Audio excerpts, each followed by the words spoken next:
Welcome back, everybody, to another deep dive with us. Today we're going deep on John Allen Muhammad. The DC Sniper. Yeah, the DC Sniper. We've got some excerpts from a Wikipedia article to kind of guide our exploration today. And, everybody remembers, how those attacks really just instilled terror in the nation back in 2002. But there's a twist in Muhammad's story. Before he was a sniper, he was actually a decorated soldier. It's an interesting contradiction, isn't it? This man who terrorized a nation was once sworn to protect it. Right. So let's rewind a bit and explore his early life, because maybe that'll hold some clues to his later actions. His childhood, by all accounts, was pretty rough. Lost his mother when he was young, abandoned by his father. Not exactly the best start. No, definitely not. Paints a picture of instability and hardship. And yet, it's interesting that he went on to have a very successful military career. Yeah, the article highlights his service in the Gulf War, and he became an expert marksman, earning medals for his service. But it's almost chilling to think about those skills, those years spent mastering marksmanship, learning tactics to safeguard lives, and then, turning it into this. It really does make you wonder how his military experience shaped his thinking during the attacks. It's a fascinating question. Military training instills discipline, strategic thinking, and a certain detachment in high-pressure situations. Did these traits that were intended for defense somehow become tools for his later offenses? I think that's worth considering. Definitely. Now, the article mentioned a turning point for him in 1987 when he joined the Nation of Islam and changed his name. It's important to note that the Nation of Islam leader, Louis Farrakhan, actually publicly distanced the organization from the sniper attacks. Right. So while this was a significant personal shift for Muhammad, it doesn't appear to be directly connected to the attacks. Now, this is also where Boyd Malvo enters the picture. They met when Muhammad was living in Antigua after kidnapping his children. And, that's a whole other layer to the story we'll unpack later. But Malvo was only 17 at the time of the attacks. 17. Can you imagine being drawn into something so horrific at that age? It's mind-boggling, isn't it? I mean, it speaks to the power of influence and manipulation, especially considering what we now know about Malvo's later confessions. Right. And speaking of those attacks, those expert marksmanship skills that we talked about earlier played a chilling role in the terror that unfolded. And it wasn't just D.C., right? It started in February 2002 and went all the way to October, spanning multiple states. Do you remember what you were doing in 2002? Vividly. It was a time of great anxiety, not knowing when or where the next shot might ring out. The victims were random, everyday locations. It created a sense of fear that permeated everything. Anyone could be a target. Yeah, it felt like nowhere was safe. And the media coverage, 247 updates, and just constant speculation, it all added to the frenzy. But let's get back to the investigation. How did they finally catch these guys? Well, one crucial clue emerged, a note left at one of the shooting scenes. It directed police to investigate a robbery mover in Alabama. Interesting. So like a breadcrumb trail leading them to the perpetrators. Exactly. A suspect in that Alabama crime, Boyd Malvo, had left his fingerprints on a magazine. Ah, so they trace Malvo, connect him to Muhammad in. It's late at night, a quiet rest stop in Maryland. The authorities approach a blue Chevrolet Caprice. Inside, asleep, are the two figures who've held the nation captive in fear for months. Wow, what a cat. Okay, so they've got their guys. What happens next? Well, you might be wondering why they chose Virginia for the trial, right? Because most of the attacks happened in Maryland? Yeah, that does seem strange. It really all boils down to legal differences. Virginia had stricter laws, including the possibility of a death sentence, which Maryland didn't have at the time. Plus, Virginia allowed the death penalty for juveniles, which was relevant in Malvo's case. Ah, so a strategic decision to ensure the harshest possible punishment. It would seem so. And then there's the whole matter of Muhammad's defense. Wait, he didn't have a lawyer? He chose to represent himself during the trial. A bold move, to say the least. Wow. What was his defense strategy? Did he claim innocence? He tried to argue that there was no direct evidence linking him to the murders, and that he couldn't be put to death under Virginia's triggerman law because nobody saw him actually pull the trigger. That makes sense on the surface, but the level of violence, it just seems disproportionate to that goal. A good point. Ultimately, the defense didn't hold up against the mountain of evidence that the prosecution had. Like what? What kind of evidence did they have? Well, they had the rifle found in his car, ballistics tests linking it to multiple shootings, the modified car itself, a laptop with maps pinpointing shooting locations, and witness testimonies placing him near the scenes. It was a very airtight case. Yeah, hard to argue with that. But there's another twist in the story, right? What about Malvo's later confession? Ah, yes. Malvo's testimony, after receiving some psychological counseling, added a whole new dimension. He admitted that he had lied during the Virginia trial to protect Muhammad, claiming that he was the primary shooter all along. Hold on, so he basically threw himself on the grenade to save his mentor. That's intense. It would appear so, and his revelations didn't stop there. Malvo also unveiled a much more detailed and disturbing plan behind the attacks. He described this chilling goal of killing 6 white people a day for 30 days. Whoa, wait, what? 6 people a day, that's monstrous. And that was just the first phase of a 3-phase plan. Phase 2, which was never executed, involved even more horrific acts in Baltimore. Okay, this is getting really dark. Tell me about phase 2. Well, Malvo described plans to kill a pregnant woman, a police officer, and even bomb the officer's funeral. This is hard to even fathom. What was the point of all of this? What was Muhammad's ultimate goal? Well, that's where things get really interesting, and we'll dive into that in part 2. Phase 3, according to Malvo, involved extortion. He said Muhammad planned to extort $10 million from the U.S. government. $10 million. What was he going to do with that kind of money? Establish a training camp in Canada for homeless boys. He wanted to teach them to carry out mass shootings just like they did. It's a pretty terrifying glimpse into a mind consumed by violence, isn't it? Chilling, yeah. Knowing all this now about the 3 phases and Malvo being the primary shooter, do you think the outcome of Muhammad's trial would have been different if they had that information? That's the million-dollar question, isn't it? It's impossible to say for sure. I mean, he was already found guilty and sentenced to death. Would knowing Malvo's full story have changed anything? It's certainly possible. Yeah, I guess we'll never know. So let's talk about what happened after the trial. What was the final outcome for John Allen Muhammad? Well, in Virginia, he was convicted on all 4 counts against him: capital murder, terrorism, conspiracy to commit murder, and the illegal use of a firearm. And he was sentenced to death. And what about the Maryland trial? He was extradited to Maryland to face 6 additional murder charges. And in May 2006, he was found guilty of all 6 counts of first-degree murder, sentenced to 6 consecutive life terms without the possibility of parole. So even if he'd escaped the death penalty in Virginia, he would have still spent the rest of his life behind bars. Sounds like justice was served. Yes, but remember, he was also linked to murders and attempted murders in other states: Alabama, Arizona, Louisiana, and Washington state. Wow. So this was much bigger than just the D.C. area. Were those other cases pursued? No, they weren't. His execution in Virginia made pursuing those other charges unnecessary. Okay, that makes sense. Let's talk about the execution itself. Did he make any final statements? Did he express any remorse? No, not a word. He declined to make a formal statement and was executed by lethal injection on November 10, 2009. Wow. His silence is almost as haunting as the crimes themselves, isn't it? Leaves us with so many unanswered questions. We've talked a lot about the attacks and the legal proceedings, but I keep coming back to Muhammad's military background. It's almost like those years of training were this twisted template for his crimes. It's a disturbing thought, but it makes sense.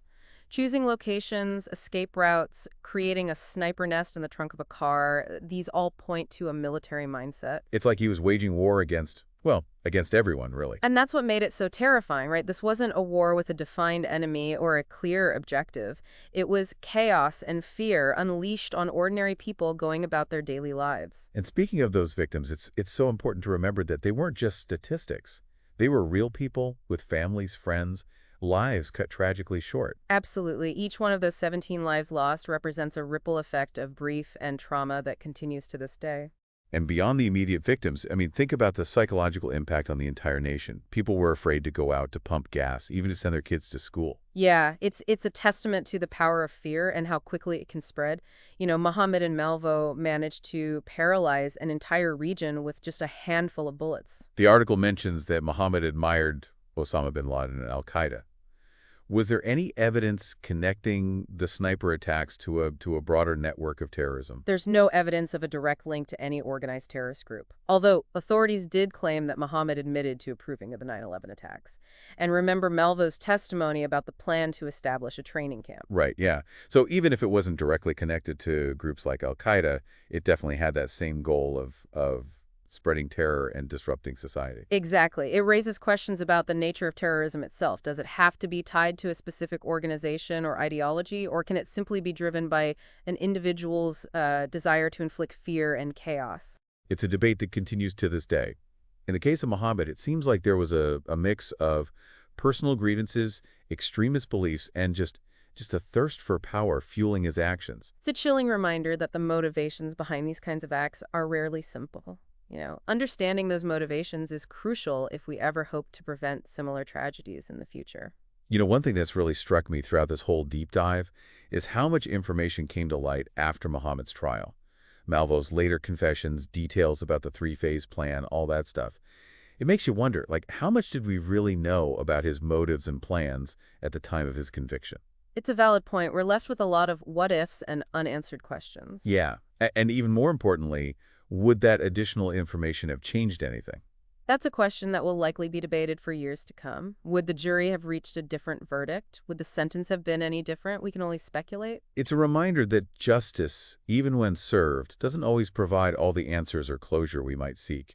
Especially in cases like this where the crimes are so horrific and the motivations so complex, those unanswered questions can linger long after the legal proceedings have ended. So as we wrap up our exploration of John Allen Muhammad, what can we take away from this deep dive? What are the lasting lessons, if any?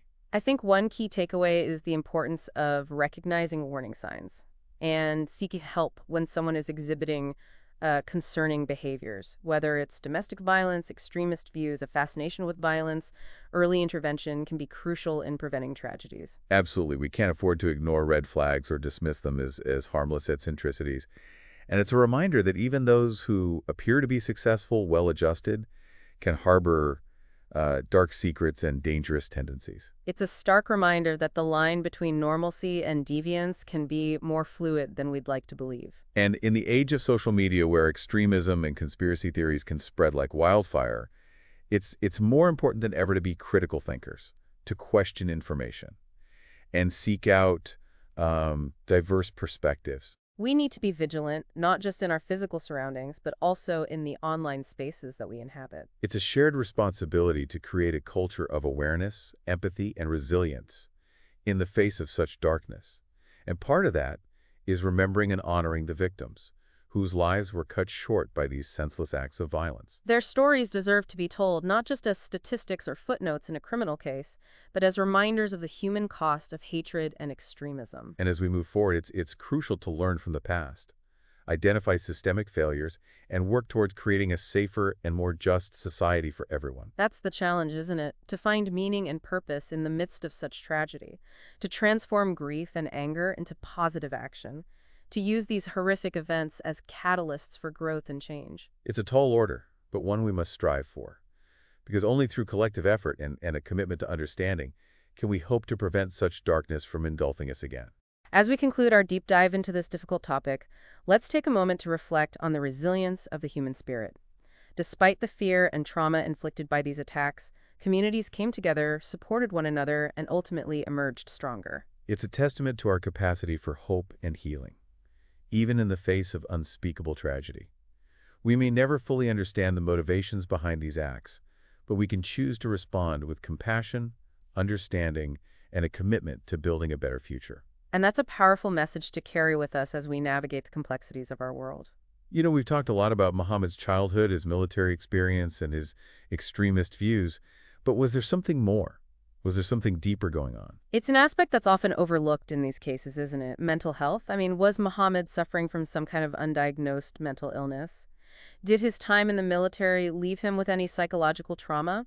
These are questions we may never have the answers to, but it's important to at least consider them. Yeah, and what kind of mental health issues might someone in his position even be susceptible to?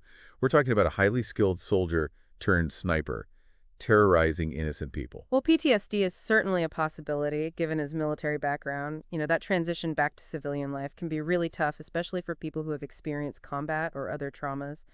Then you have the potential for personality disorders, things that can manifest as lack of empathy, manipulative behavior, a distorted sense of reality. It's a reminder that mental health is just as important as physical health, and that seeking help is crucial. And I'm not trying to excuse Muhammad's actions at all, but we need to understand the human mind and what contributes to this kind of violence. I agree. And it highlights our responsibility as a society to support veterans.